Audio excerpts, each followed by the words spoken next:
Olá, que bom estar com você novamente no nosso grande programa que é o Assembleia Convida. Hoje nós vamos conversar com a doutora Albertina Duarte sobre gravidez na adolescência, uma vez que é neste momento que o jovem tem um período de instabilidade de sentimentos e descobertas do mundo, dos amigos, da vida social mais ampla e como uma gravidez pode interromper esse processo de desenvolvimento próprio da idade, fazendo com que o adolescente tenha que assumir a responsabilidade de papéis antes da hora. Aí fica a situação que Mandu já perguntava, né? O prejuízo é duplo. E esse prejuízo duplo, ele está em função de que nem o indivíduo não fica nem um adolescente pleno e nem um adulto inteiramente capaz.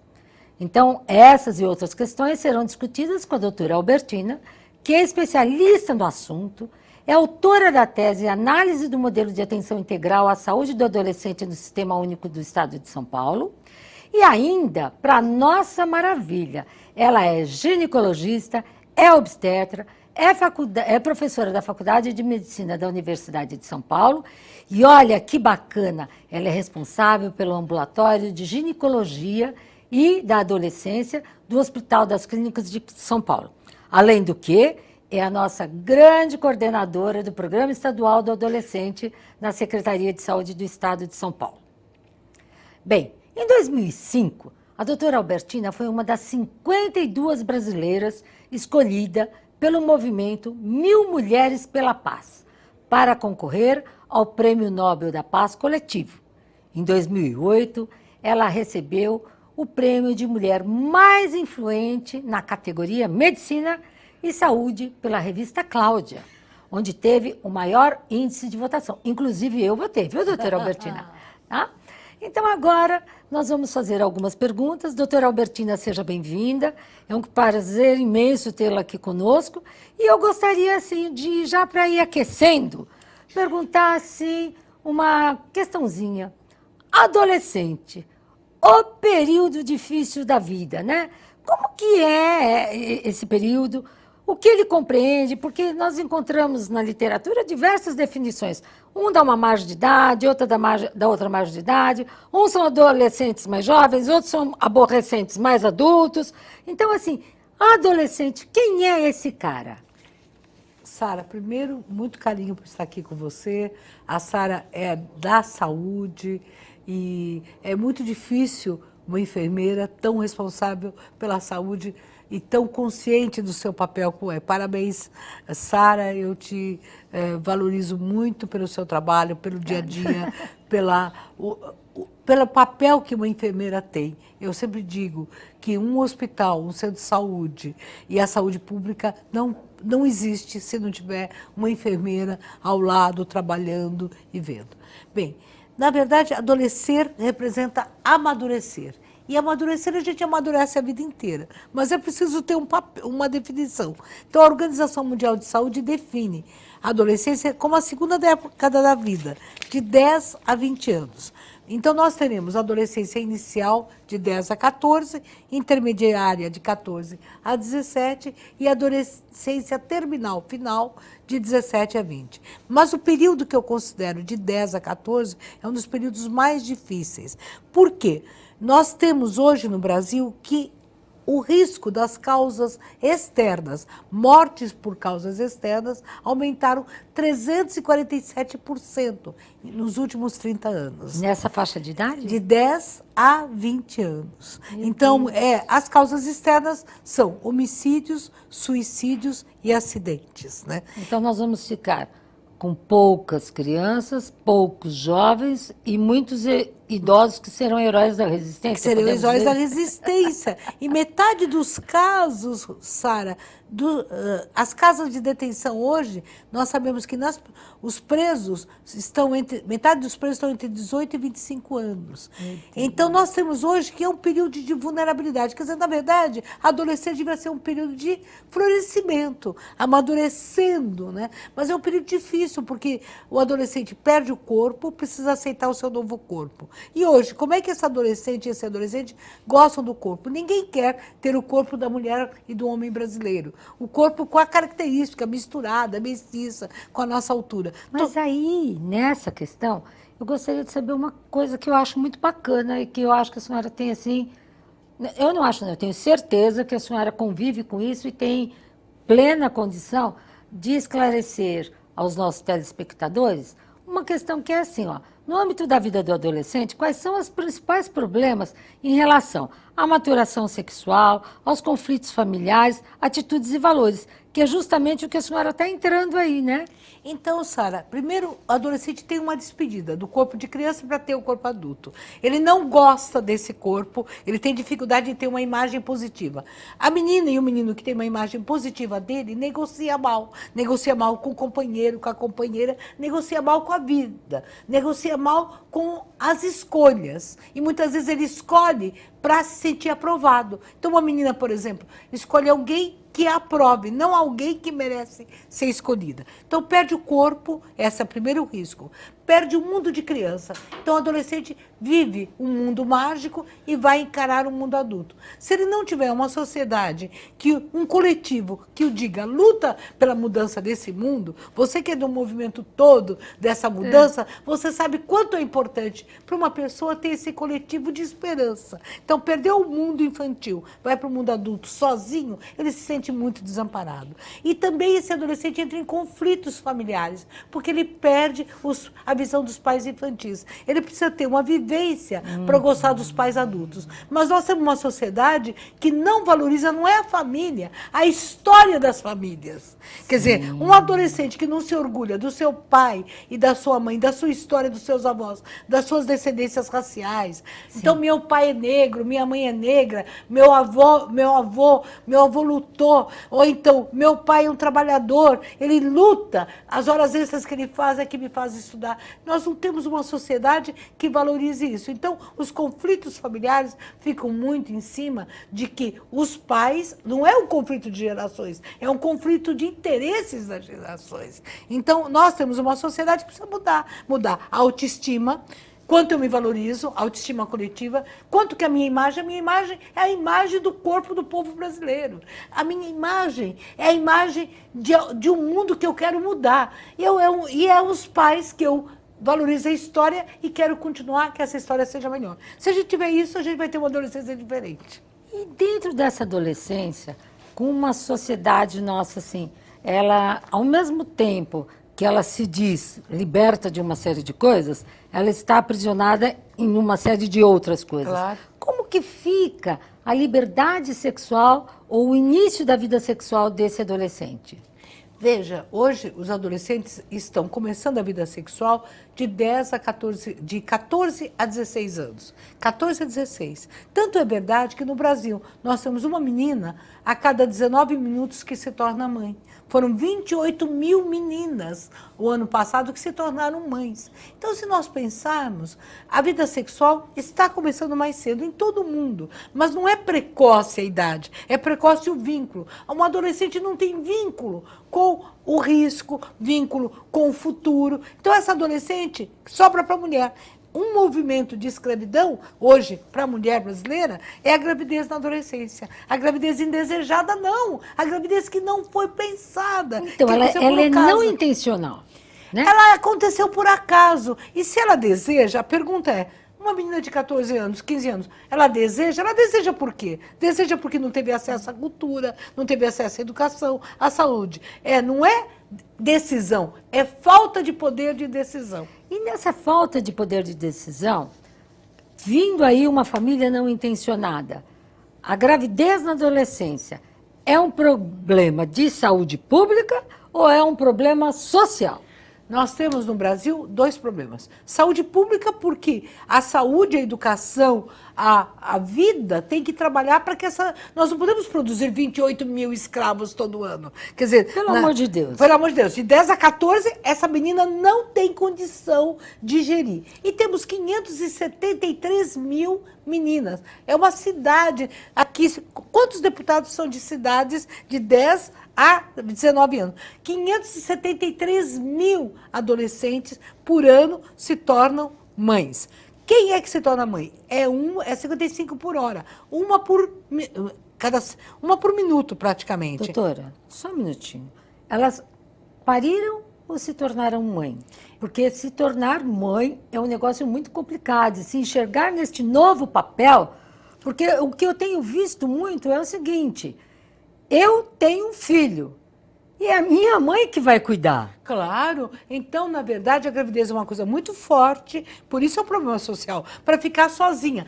Pariu e quem criou? Então, hoje, a gravidez da adolescência é um problema feminino, porque quem acolhe é a família da menina. A família do menino não é só o menino que fica ausente. O menino dá no pé, foge, ele não assume, ele some. E quem, de repente, cuida é a família. Ele nem conhece, não é o pai. Ele não conhece a história dos pais, dos avós paternos. Então, hoje nós temos a feminização da gravidez na adolescência. São verdadeiras situações de avó materna, bisavó materna, a mãe materna, mãe e criança. E essa menina vai ficar nos cuidados sozinho. É uma solidão. Então, veja, gravidez da adolescência não liberta no Brasil a mulher, escraviza essa mulher. Então, e se não escraviza essa mulher, né? se não escraviza essa mulher, escraviza a mãe dessa Isso. mulher, a família dessa mulher. Então, se nós, eu e você, e tantas mulheres que estão me ouvindo, a gente luta pela libertação da mulher. Eu defendo o direito da mulher a engravidar, mas ela, quando ela engravida, ela tem que assumir com um problema, com uma plataforma social que a garanta para que ela continue mulher. Para que seja uma gravidez consciente e que a criança venha dentro de um seio familiar, seja ele de que modelo for, Claro. tá certo? Nós não estamos aqui Não, discriminando. discutindo esse assunto, mas que ela venha para ser bem criada e poder ser um cidadão Para ela ser adequado. acolhida. Então, o que acontece? A Escola Paulista fez um trabalho, e eu vejo isso no meu dia a dia. Muitas adolescentes culpam as suas crianças porque roubaram dela continuar a vida. Então, hoje nós já temos meninas que levam seus filhos no funk, na balada, e deixam as crianças lá, porque tem as mães funqueiras. São as mães que cuidam dessas crianças para que a outra possa ir ter o seu papel a sua baladinha. Então, veja, por favor, como é que uma menina de 15 anos, 14 anos, pode seguir os estudos, seguir a sua profissão e trabalhar e cuidar da sua criança, né? Doutora Albertina, a senhora trouxe aqui um quadro que mostra números assustadores da gravidez na gestação. Na adolescência. Na adolescência, desculpa. Esses números aqui são de verdade mesmo? Eles são só do estado de São Paulo ou eles são Brasil? É Brasil. Eu fico muito triste porque eu estive na Nicarágua agora e o Brasil é o país que hoje ele tem, na verdade, o maior índice de gravidez na adolescência das Américas. Nós aumentamos 2%. Ai, meu Deus. Então, de 10 a 14 anos. Nós não conseguimos reduzir a gravidez de 10 a 14 anos. Então, 27.098. 28.000 em 2012. Se São Paulo não tivesse colaborado, porque São Paulo abaixou em 26% a gravidez de 10 a 14. Se São Paulo não tivesse colaborado, o Brasil teria aumentado 6% a gravidez na adolescência. O incesto ainda é um problema nessa gravidez na adolescência? Veja, de 10 a 14 anos, se a gente pensar, é um abuso pela lei.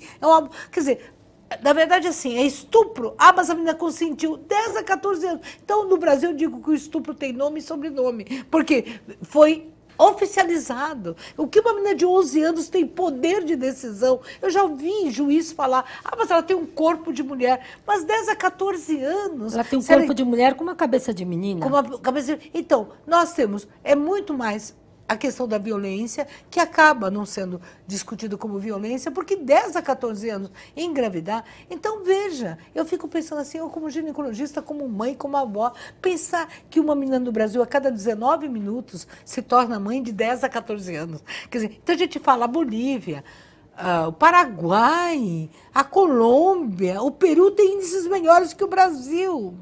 E aí, veja, 228 meninas adolescentes que morreram no Brasil porque ficaram grávidas. Então, de 10 a 19 anos, nós tivemos uma mortalidade materna de 10 a 19 anos de 228 meninas.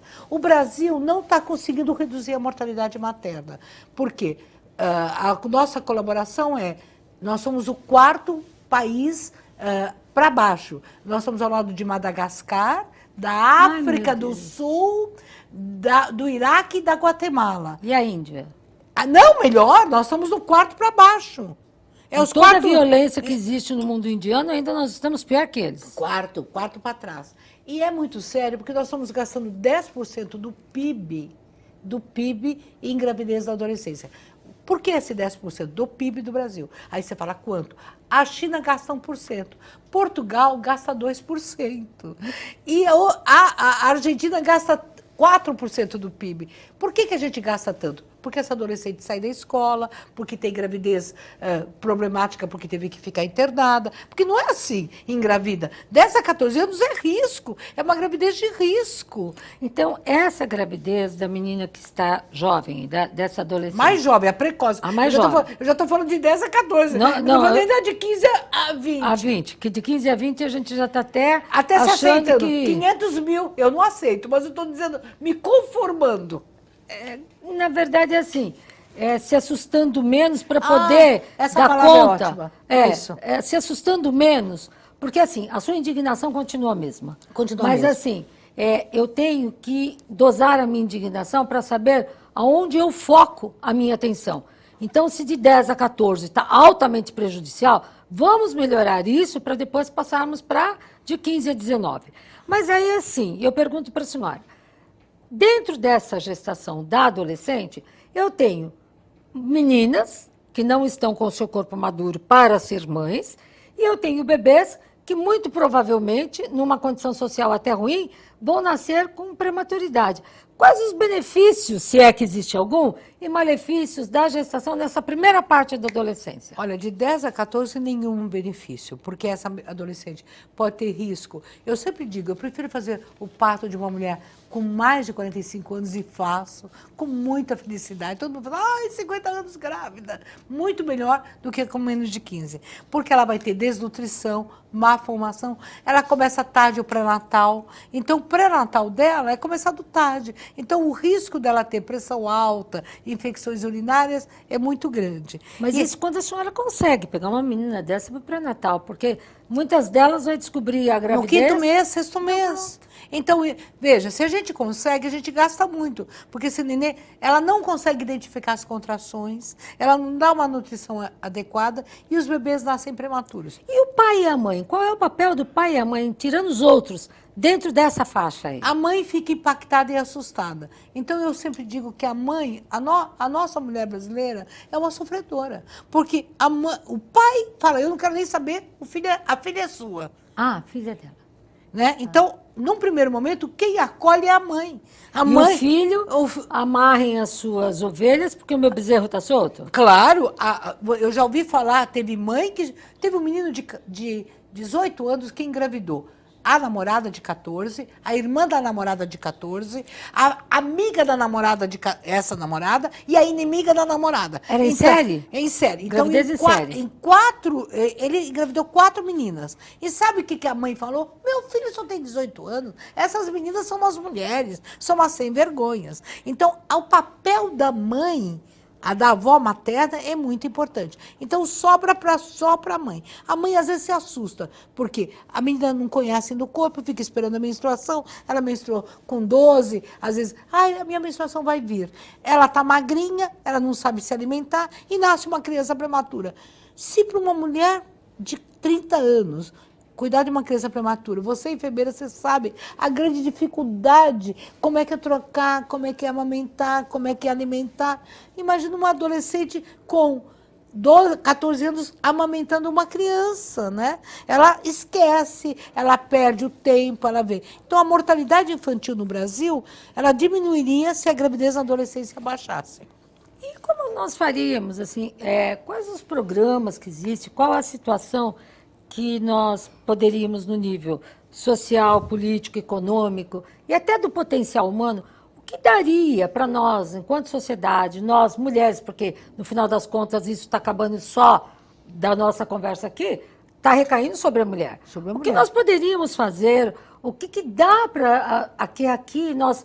Porque esse programa Assembleia Convida, ele justamente traz esses convidados que têm algo para oferecer.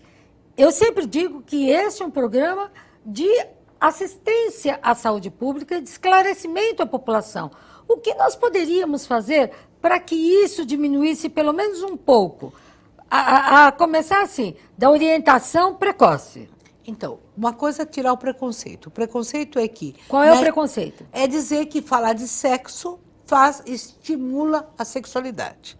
Quer dizer, hoje eu diria que aos 8, 9 anos já se devia discutir as relações de gênero. Não é discutir só sexualidade. Doutora, por favor, explica para os nossos telespectadores o que é relação de gênero. Pois é. Então, uma coisa, o menino é estimulado assim. Você é aquilo que você disse, segure as suas ovelhas, segure as suas ovelhas porque o meu carneiro está solto. Meu carneiro está solto. Então, veja, é iguais papéis. Então, é uma meta da Organização Mundial de Saúde para que o Brasil faça igualdade de gênero, igualdade dos papéis sexuais do homem e da mulher. Então, veja bem, ninguém é culpado porque engravida na adolescência. A mulher não é culpada, ela é vítima de uma situação.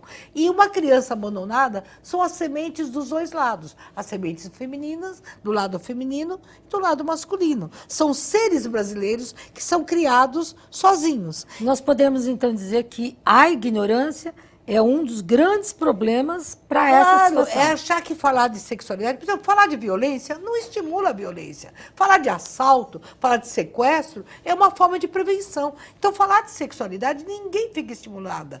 O adolescente está falando no banheiro. As mães não sabem o que as crianças me perguntam, que os adolescentes me perguntam. Fala uma pergunta assim que eles Terrível. mais fazem. Assim. Por exemplo, mãe, você não sabe, ontem eu estava no Hospital das Clínicas entrando. Então, quer ver uma coisa que vai ser chocante? A mãe na sala achando que a menina vai falar sobre menstruação. E a menina chega para mim e diz assim, engolir esperma faz mal para minha barriga? A menina tinha 13 anos. Então, já praticava sexo oral. Os pais não sabem isso. Então a menina diz assim, doutora, eu deixei de ser bebê, porque na minha escola todo mundo ria de mim, porque eu tinha 12 anos, já sou velha, e ainda não tinha beijado de língua. E a mãe nem sabia. Então o que está acontecendo? Mãe, na escola, as crianças hoje estão... Se a atividade sexual começa entre 14 e 16, a média... Aos 12, 13 anos existem carícias, carinhos, existe buscas no Facebook, na WhatsApp, as meninas às vezes se mostram, tiram fotos de noite. Então, é uma rapidez muito grande. O que a gente pode fazer? Não é discutir, eu não sei discutir, é discutir o cotidiano. A escola tem que dizer o que é ser adolescente, que riscos você acha que o adolescente tem. É discutir os sentimentos dos adolescentes.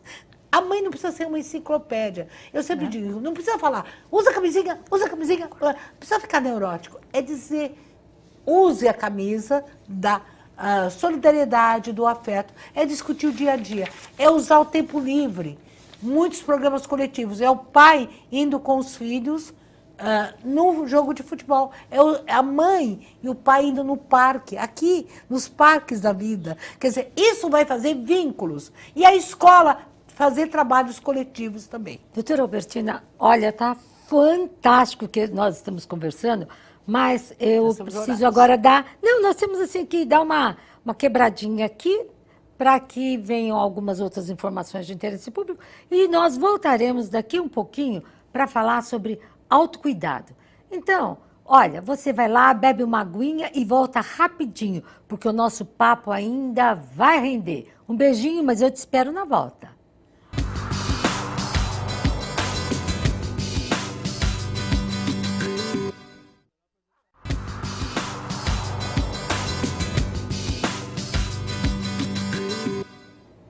E aí, tomou sua água? Olha, nós estamos tratando de um assunto bárbaro, gestação na adolescência. Nós já falamos o que ela é, quando ela ocorre, os problemas mais comuns para o corpo da mulher, a responsabilização social da mulher, mesmo que muito jovem, e da avó e da mãe-avó, né? Porque as condições sociais não permitem. E agora, doutora Albertina, para continuar a nossa conversa, eu queria saber o seguinte, o que nós poderíamos fazer para ajudar a adolescente a não ceder às pressões, né? E com isso, ela praticar autocuidado, tomar cuidado dela, para que ela tenha uma atitude positiva com o seu corpo, com a sua sexualidade e, acima de tudo, que a senhora esclarecesse, já que os pais não falam, o que é o bendito do sexo seguro. Veja, na verdade, as adolescentes sabem os métodos anticoncepcionais. Hoje uma menina, uma criança de 8, 9 anos, sabe de preservativo, menina de 11 anos sabe o que é a pílula no dia seguinte. Então, entre conhecer e usar... Mas, doutora, isso eu acho que é nos grandes centros. Será que para os interiorzão também? Também sabe. Sabe? Sabe. Eu tenho... Olha, eu fui até Faxinal, Foi longe, hein? Longe, e vai Porã, no Paraná, eu vou até o Pontal do Paranapanema, eu fiz várias dinâmicas, então o adolescente, a gente pergunta assim, como é que engravida? Elas falam, quer dizer, na verdade, claro que sempre saber mais, mas mais do que saber é negociar. Então eu acho importante que a mulher aprenda a negociar, a discutir, a ter uma atitude. Porque a pesquisa que nós fizemos, Sara, é que as adolescentes conhecem os métodos, mas que elas não usam. E nós fizemos uma pesquisa bem até na periferia, até no Vale do Ribeira, com... Até meninas indígenas conhecem alguns métodos, sabe da injeção, sabe? Porque hoje a gente tem uma grande divulgação, mas entre conhecer e usar é preciso de uma atitude. E a atitude é que essa menina se sinta segura. A menina tem medo de não agradar e por isso ela não fala não para o parceiro. Mas quais são os principais, dentro da sua vivência, quais são as principais pressões que uma menina sofre para ceder a essa sexualidade consentida? A pressão é só uma, é medo de não agradar. Ela tem medo de não agradar. E o menino tem medo de falhar. E então, existe mais do que a informação, uma dificuldade, uma insegurança. Quer dizer, se eu sou inseguro, eu não uso preservativo porque eu tenho medo de ter pouco desempenho. E se eu sou insegura, eu cedo a qualquer pressão porque eu tenho medo de dizer não para o meu parceiro, porque eu vou ser trocada pela outra que está ali na esquina e disponível. Então, a menina insegura, a mulher insegura, torna-se objeto de desejo, não, objeto de submissão. E cada vez mais essa insegurança existe. Ela acha que ela é feia, ela não acha que tem o corpo da moda, ela não acha que tem o mundo nem o consumo da moda. E ela acha... não tem plano de futuro, então realmente ela acaba engravidando como a única saída. Então a senhora está... Eu vou colocar palavras na sua boca, mas assim... A senhora acredita que os estereótipos da mídia favorecem que essa menina se sinta inferior para que, para melhorar essa sua autoestima, ela ainda acaba caindo numa dessa? Eu entendo assim que essa mulher acha assim que ela não tem uma autoestima coletiva, não a sociedade. Não só a mídia, a sociedade, a escola, a educação, o país precisa trabalhar com essa adolescente para que ela se orgulhe da sua aparência, do seu futuro, da sua condição. E que nesse momento, com essa força em relação à autoestima dela, positiva, à sua autoimagem, a um projeto de futuro coletivo e dela individualmente, ela possa dizer, não, eu quero ficar grávida, mas não agora. Mesmo que ela tenha vida sexual, ela diz, eu uso preservativo porque eu visto a camisa da minha proteção. Então, eu acho que nós temos que estar na escola, na saúde, na educação, na família, em todos os cantos, fazendo... Veja, gravidez na adolescência não liberta a mulher nem o adolescente, escraviza. Para que você tem hoje uma grande vacina para as doenças sexualmente transmissíveis e para a gravidez, que é o preservativo. Vista a camisinha. Se você tem um namorado que não usa, ele não merece você, porque ele não tem carinho com você. E nem respeito pelo seu corpo, não é verdade? Então tem que ser uma prova de cuidado. Outra coisa, atividade sexual com camisinha vai dar mais prazer para você. Prazer na própria atividade sexual, porque vai aumentar o tempo de contato e de intimidade e também, além de tudo, vai para você acordar no dia seguinte tranquila. Você pode ser mãe, mas não agora, porque você não é independente. Então, nós poderíamos, assim, me corrija se eu estiver errada, dizer o seguinte, que uma atitude positiva é saber que eu sou mulher, eu sou bonita, eu sou gostosa, mas sou brasileira, eu tenho o corpo do Brasil. tenho o corpo do Brasil, cinturinha fina, bumbum grande, mas eu tenho que preservar este corpo, porque é este corpo que faz de mim uma mulher, uma cidadã. E à medida em que eu me respeito, a minha atitude positiva me coloca num cenário melhor para prováveis escolhas em tempos oportunos. Isso pode ser dito como verdadeiro? Nossa, você fez. Eu vou fazer assim, vou copiar eu vou copiar esse programa, levar lá para todas as casas adolescentes, que ela resumiu num minuto e eu estou feliz com isso. E aí, eu acho que além de tudo, ela falar assim: veja, eu quero ser mãe e não quero fazer que os meus filhos sejam escravos. Neste momento, se eu tiver um bebê, vai ser muito difícil para mim, para minha família, para eu sozinha criar uma criança que amanhã seja um cidadão melhor. Então, eu só queria dizer para as mães e para as adolescentes que estão nos assistindo que a doutora Albertina e eu estamos nos ENTA. 50, 60, ENTA, entendeu?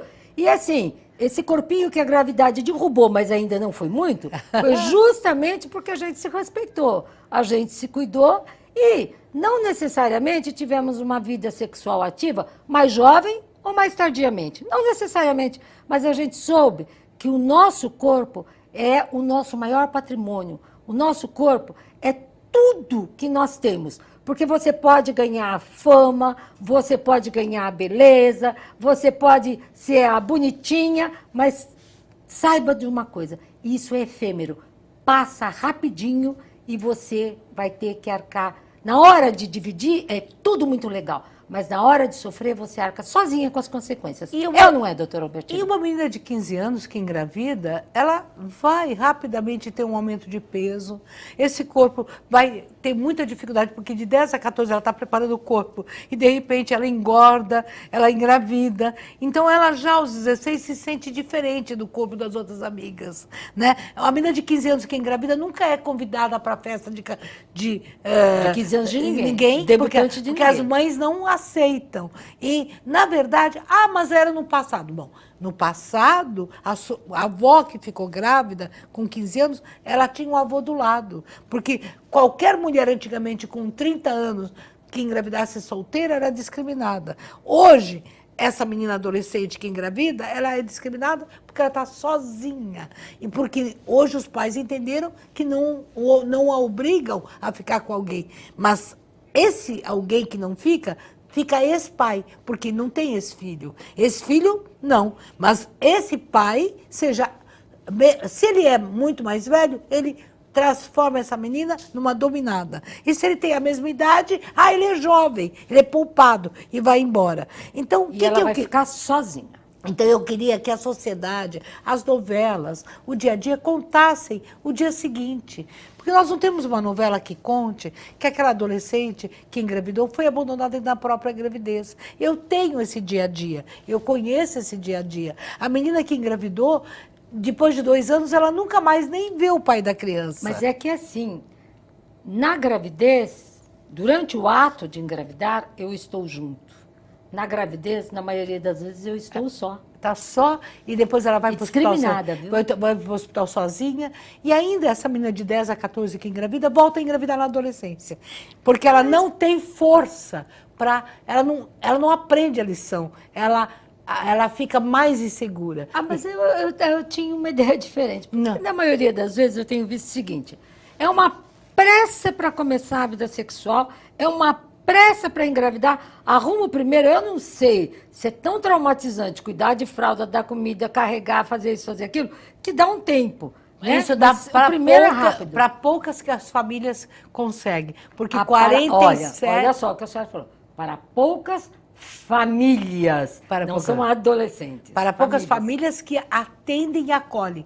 Porque se essa adolescente não voltar para a escola e se essa adolescente ficar sozinha, a nova paquera é o menino que chega e fala, ai, que bonitinha a criança. O nenê esperto chama de pai essa criança, porque ele não tem pai. Não. E aí ela pega e dá um filho, medo de não agradar de novo, dá um filho de novo. E ela fica sozinha. Então, Sara, 40% repete a gravidez na adolescência 2 a 3 anos depois. Quanto mais nova, mais ela repete a gravidez. E quanto menos amparo familiar, mais fácil de repetir essa gravidez. Então, famílias, vocês que têm uma filha que engravidou, uma sobrinha, faça essa menina voltar a ser adolescente. Como? Amparem-na com apoio psicológico, ela tem que voltar para a escola, para ela se sentir adolescente, ajudem a cuidar dessa criança, porque senão ela vai arrumar um namorado e aí ela tem o segundo. Se tiver o segundo, ela não volta para a escola.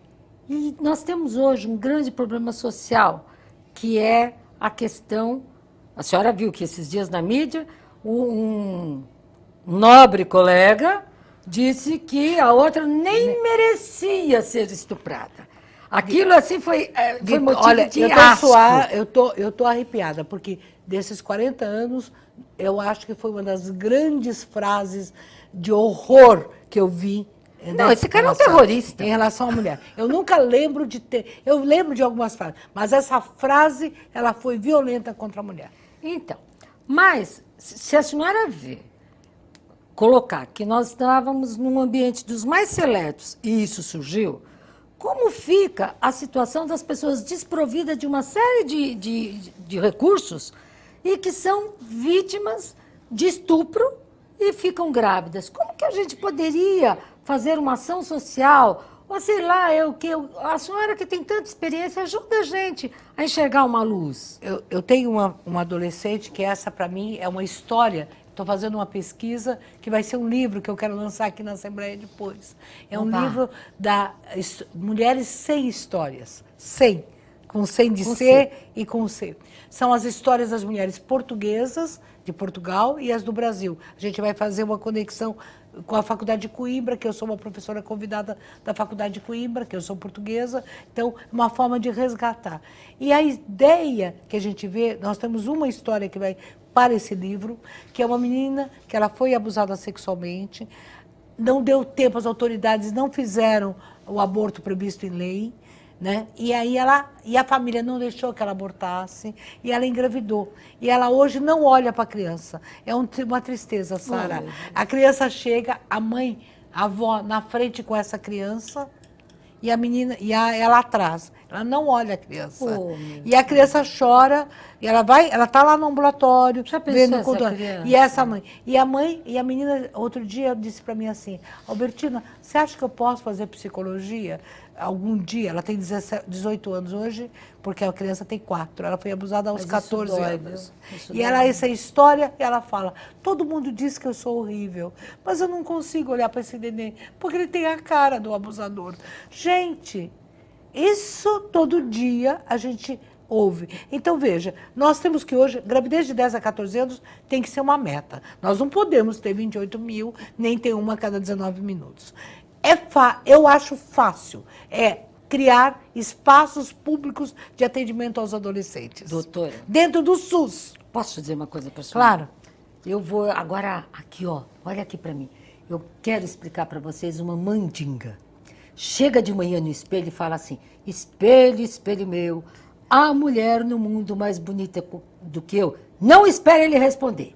Aí você faz assim, eu me amo, eu me adoro, eu não consigo viver sem mim, porque daí você sai para a vida pronta, livre, leve, porque você se ama. É ou não é isso? Eu acho que o dia que a mulher brasileira entender a força dela... Que ela se ama, que ela se adora. Assim, e eu tenho o SUS, o Sistema Único de Saúde, que é o meu sistema, que nenhum país na América Latina tem dessa forma, só a Costa Rica que tem de uma forma parecida e que eu preciso, como adolescente, ter espaços públicos de atendimento ao adolescente. A escola tem que fazer espaços públicos de discussão do cotidiano dos adolescentes, da cidadania dos adolescentes, onde a questão da sexualidade vai entrar e onde o menino fique ridículo. Você, menino, que engravida uma adolescente e você abandona, você é ridículo. Você tem que ser discriminado porque você abandonou. Quer dizer, a única forma... babaca. Um babaca, bobão, sofrer bullying. Como na Grécia sofre. Babaca. Você é tonto, você não usa camisinha, você é bobo, porque você é medo. Porque você beija de piercing, você beija de aquele aparelho dentário, como que você não usa camisinha? E eu não vou ter relações com alguém sem camisinha, porque eu tenho medo, não é de engravidar, porque eu me amo e é uma prova de carinho comigo e com a vida. Então, veja, eu acho que nós aprendemos tanta coisa. No passado as mulheres usavam, como é que chama? Toalhinha na menstruação. Hoje ninguém mais, nem sabe o que é isso. Hoje usa absorvente interno, absorvente externo. Veja, então... Quanto à liberdade, quanto à liberdade. Não usar camisinha é igual beijar com bafo, sem escovar o dente. De cebola. De cebola. Repulsivo. É horrível. Fede. Agora, repulsivo. agora, a escola, a professora, você não tem que ter medo. Fala do dia a dia dos adolescentes. Você não precisa ser uma enciclopédia. Ah, precisa saber tudo. Não. Chama a gente, né? Chama a gente, vamos fazer isso. Tem tantos filmes, adolescente acessa. Veja, vamos fazer um aplicativo. Eu criei uma pesquisa agora e eu gostaria muito de patrocínio agora com a Secretaria de Saúde e todas as telefônicas aí, TIM, Vivo, Claro, que pudesse ter um aplicativo assim. Aplicativo de afeto, que já tem, mas várias informações dos adolescentes. Nós podemos fazer esse aplicativo, nós podemos fazer discussões, jogos na escola, teatros itinerantes e fazer o programa do adolescente. Eu tenho 32 casas, a Secretaria de Saúde, tenho a coordenação dessas 32 casas de adolescentes. Mas, doutora, a senhora disse o seguinte, nós estamos caminhando já, olha, foi tão rápido, né, para os últimos minutos do nosso programa. Então, eu gostaria de saber o seguinte, a senhora falou assim, nós temos o SUS, Temos. né? Então, dentro do SUS, quais são as estratégias que nós temos hoje para ações de prevenção, né, para o programa de saúde do adolescente? A senhora tem uma tese onde a senhora analisou o modelo e eu gostaria que a senhora fizesse um resumo desse comparativo que a senhora fez. E o que um adolescente que estiver em dúvida, qual é a luz que a senhora dá, qual é o caminho que ele deve seguir e aonde ele tem certeza que ele pode ser recebido? A senhora tem aí alguns minutinhos para fazer isso e já suas considerações finais. Bem, então veja, linha de cuidados. Eu acho que o próximo ano nós vamos lançar em março, no mês da mulher, em homenagem à mulher adolescente, linha de cuidados do programa do adolescente. Todas as unidades vão ter um compromisso de trabalhar com a sexualidade do adolescente, diminuir a gravidez, diminuir a violência, diminuir as doenças sexualmente transmissíveis. A minha estratégia é trabalhar com grupos de oficina dos sentimentos, vários grupos em todas as unidades, que é a coisa mais fácil. Grupo de sala de espera, grupo de discussão. As casas do adolescente, que já são 32, as universidades podem ser locais de referência e de treinamento para essas pessoas. Nós temos a saúde escolar. E a saúde escolar pode fazer um intercâmbio e poder fazer esse trabalho. Nós temos a caderneta dos adolescentes, que é a coisa mais linda que eu vi hoje, que foi o Ministério da Saúde, ajudou a publicar e nós estamos distribuindo. Então, distribuir e discutir cada uma das ações. É uma discussão, discutir a caderneta, porque lá há várias informações. O Estado de São Paulo reduziu a gravidez em 39%. Reduziu a gravidez de 10 a 14 anos. Nós podemos colaborar com o Brasil, recebendo também, trocando essas boas práticas que nós temos. E nós podemos começar um grande movimento, o ano que vem, de capacitação, de as unidades básicas trabalhando junto e a escola trabalhando em conjunto com as unidades básicas. O caminho, ele pode começar por aí, eu não tenho a bola de cristal, mas tem boas práticas que podem me conduzir para aí, porque os resultados de São Paulo já foram reconhecidos internacionalmente. Uma das razões de eu ter sido apontada para o Prêmio Nobel coletivo foi a possibilidade das reduções das dificuldades dos adolescentes do estado de São Paulo. Outra coisa importante, tem aqui o Disque Adolescente, que eu posso dar, inclusive, qual é o número? 3819-2022, 011-3819-2022, que então, é uma forma... Repetindo, Disque Adolescente, 011-3819-2022. 2022, olha lá, é 38, depois 18, 20, 22, ok? Mas nós estamos, agora, minha proposta ano que vem, já está produzindo esse aplicativo. Só que os adolescentes conhecem, eles vão no WhatsApp, eles sabem tudo sobre anorexia, bulimia, eles sabem o peso, sabem tudo. Então, veja bem, você adolescente que vai, busca assim... Eu gosto de mim. Eu vou fazer uma rede social de afeto, de carinho e de esperança. E você, mãe, pare de discutir com seu filho em relação a preservativo ou não. Olha, abraça pais. Tem que olhar nos olhos dos filhos. Assim. E olhando, você sabe se ele está triste. E diga, filho, eu te amo, nós somos brasileiros e nós vamos construir esse país. Doutora Albertina, nós mulheres nos amamos. Muito obrigado por ter vindo aqui hoje. As adolescentes que estão ali, os pais, as mães, os nossos telespectadores são extremamente gratos. A senhora trouxe todo esse conhecimento de uma forma tão tranquila, tão benevolente e que, assim, emociona realmente. Parabéns pelo seu serviço, que Deus abençoe. E aqui, telespectador, ficaram uma série de informações. Se vocês precisarem de mais alguma coisa, entre em contato com o meu gabinete, entre em contato com as chamadas que foram colocadas pela doutora Albertina. E aqui, o nosso Assembleia Convida só tem uma função, trabalhar para você, porque você é a razão do nosso serviço. Um beijo grande e a gente te espera até o próximo Assembleia Convida.